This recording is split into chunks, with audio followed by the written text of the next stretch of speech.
across the country employ individuals that have no respect for the people they are paid to and sworn to protect. They will lie to you in an attempt to extract information to enable them to detain you or arrest you based on no actual law being broken. The Supreme Court has ruled on two very important elements of police conduct. Firstly, your safety is not their concern. And secondly, they can lie to you to gain the upper hand in any sort of interview or conversation they have with you. They are not your friends, nor are they overly concerned with respecting your rights as an American citizen. The following video illustrates just how unjust and devious cops will be to try to entrap you so they can escalate any given situation into a possible arrest. Always record the police, because going on their essay of any situation is certainly not something that can be trusted to be truthful. A recent study found that cops are arrested at the rate of almost 3 per day in the U.S., many of them for major crimes, and the officers we'll be looking at today are the worst of the worst. In July 1972, a pair of female hitchhikers flagged down a passing police car in Martin County, Florida, with a terrifying story for the officer. One of their own, an officer by the name of Gerard Schaefer, had threatened them with a gun and left them tied to a tree, saying he would return shortly. They had escaped in his absence, and Schaefer, who had told them his name, was quickly arrested and charged with false imprisonment. While he was sitting in jail, news came that his license plate had been connected to the sudden disappearance of 17-year-old Susan Place and 16-year-old Georgia Jessup in Fort Lauderdale. And when investigators began to look deeply into his personal file, what they found was profoundly disturbing. In a box in Schaefer's mother's spare bedroom, they found a box containing women's jewelry, pages upon pages of sketches depicting murder and mutilated women, newspaper clippings about missing girls, and identification belonging to two 19-year-old hitchhikers who had vanished, plus a purse which had belonged to Place. The skeletal remains of Place and Jessup were found not long after. And it didn't take long for Schaefer to be tried and convicted of their murders. Investigators would eventually link Schaefer to as many as 30 murders of young women, and his sentence of life in prison would come to an abrupt close on December 3, 1995, when he was found stabbed to death in his cell.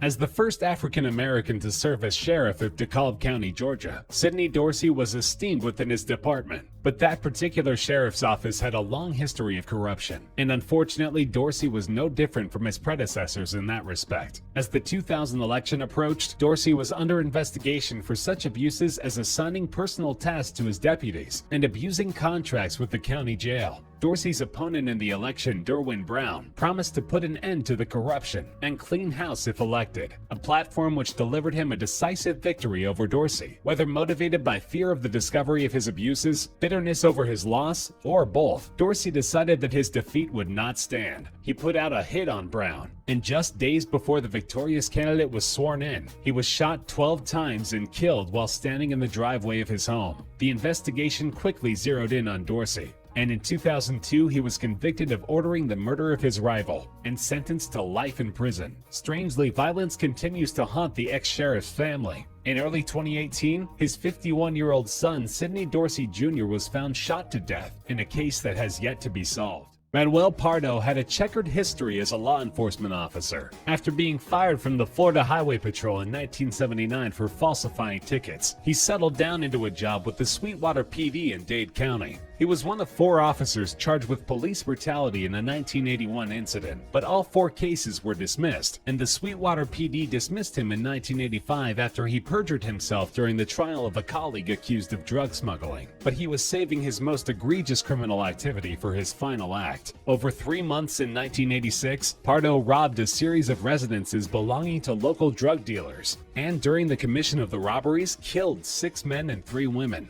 He was discovered when he foolishly used credit cards belonging to his victims and left DNA evidence at one of his crime scenes by way of accidentally shooting himself in the foot. Pardo was tried, convicted, and sentenced to death, but he never showed any remorse, saying that all of his victims had been drug dealers and that he had done society a favor. After exhausting all appeals, the sentence was carried out on December 10, 2012. A 13-year veteran of the California Highway Patrol, Greg Payer engaged in extracurricular activities while on duty that none of his fellow officers were privy to. He would pull over female motorists while in his marked CHP vehicle and attempt to pick them up. Extremely inappropriate, but perhaps not criminal. That is until he encountered 20-year-old San Diego University student Karen Knott, who took offense to the officer's behavior, a response that didn't sit well with Payer. He attempted to physically restrain the young woman, who fought to break free by scratching and clawing at the officer's face to no avail. Payer bludgeoned her with a flashlight, strangled her with a rope, and threw her lifeless body over an abandoned bridge.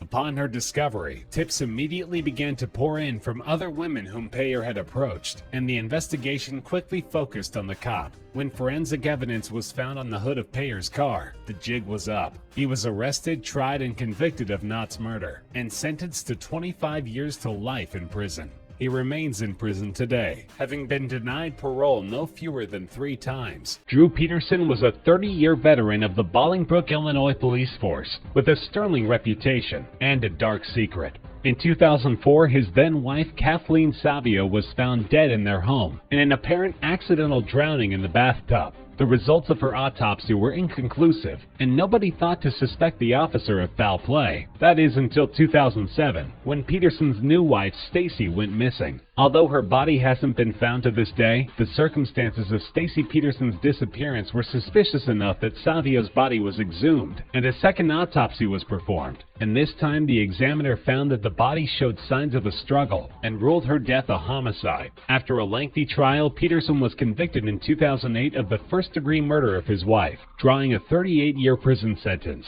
But apparently that wasn't long enough for the killer cop. In 2016, he was charged with attempting to have Will County State's Attorney James Glasgow killed in a murder-for-hire plot. He was convicted of 2 felonies in the case and slapped with an additional 40 years in prison.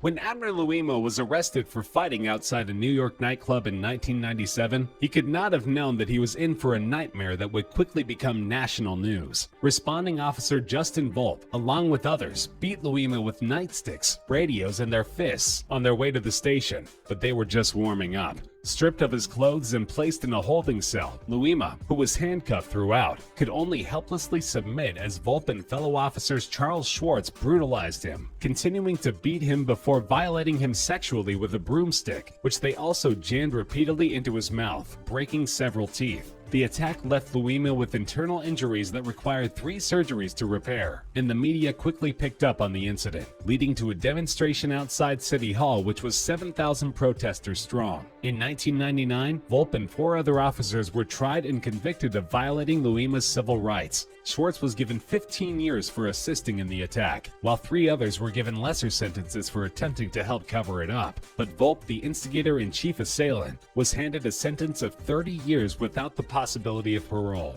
He is currently scheduled for release in August 2025.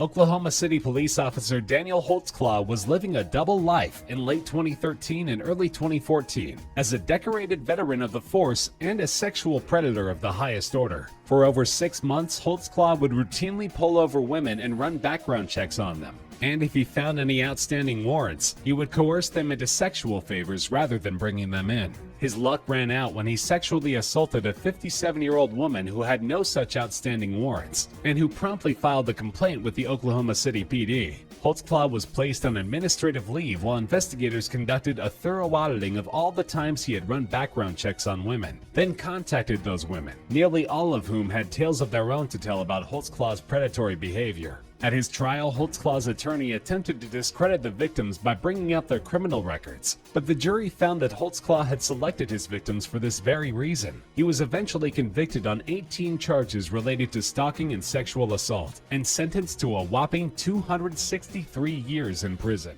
There are dirty cops, and then there are Louis Eppolito and Stephen Caracappa. They were supposed to be the toughest on organized crime. Ippolito, who had come from a mafia family, had written a book entitled Mafia Cop about his decision to turn away from the family business and fight crime, while Caracappa had helped create the NYPD's Organized Crime Homicide Unit. But all the while, they were relaying information to the Lucchese crime family to help them avoid legal trouble and operating as mob enforcers and hitmen for the vicious criminal enterprise. The pair's betrayal stretched from the 80s into the new millennium and only came to an end when the mother of one of their victims recognized Ippolito as the man who had come to her door 6 years earlier looking for her son, who had subsequently disappeared. The investigators charged with unraveling their activities cracked the case wide open when the man who had paid the pair their $4,000 in monthly blood money agreed to talk after years of stonewalling. And in the end, the crooked cops were found guilty of participating in no fewer than 8 contract killings. Both were sentenced to life in prison without the possibility of parole, but they inexplicably maintain their innocence to this day. If there's one officer who never should have worn a badge, that officer may be Antoinette Frank. Her first application to the New Orleans PD was rejected when she failed a psychiatric evaluation and was caught lying on portions of her application. But shockingly, she was allowed to apply again, as the NOPD was severely undermanned. This time she was accepted, but it didn't take long for Frank to show her criminal stripes. Roughly a year after her 1993 hiring, she became romantically and sexually involved with drug dealer Rogers Lacoste, even going so far as to let him accompany her on complaints and occasionally drive her squad car. But in March 1995, the pair took their unconventional relationship to the next level of criminality. They paid an after-hours visit to Kim On, a Vietnamese restaurant where Frank sometimes moonlighted as a security guard, robbed the place of all of its cash, and shot and killed 3 employees execution style. They fled the restaurant, inexplicably leaving 2 witnesses behind, but Frank soon returned in uniform, intending to silence them permanently. Other responding officers had beaten her to the scene, and employee Chow Vu immediately fingered Frank as the killer. Frank and Lacoste were tried separately, and both were sentenced to death. They remain on death row today, having spent the last 2 decades filing appeals, a process which may be painstakingly slow but which also can't go on forever. Officer Christopher Dormer had only been working for the LAPD for about a year when he was terminated for an odd reason. He had accused his training officer Teresa Evans of using excessive force during an arrest. An investigation was conducted during which no evidence of this was found, meaning that Dorner now stood accused of making false statements to investigators. He had joined the force in 2007, and by 2008 his LAPD career was over, but his white-hot rage remained. 5 years later, Dorner posted an 11,000-word manifesto to Facebook, accusing the LAPD of racial bias in his termination, which included a list of 40 law enforcement officers and officials whom he intended to kill. He set about his task immediately, shooting and killing the daughter of a former LAPD captain and her fiancé. Chaos ensued as Dorner hit the road, while police scrambled to put protection details in place for his targets. Over 9 days, Dorner killed 4 and injured 3 more, before being cornered by authorities in a mountain cabin near Bear Lake, California. They used pyrotechnic tear gas canisters in an attempt to force his surrender, which set the cabin ablaze, and when the flames were extinguished, Dorner was found inside with a single self-inflicted gunshot wound to the head.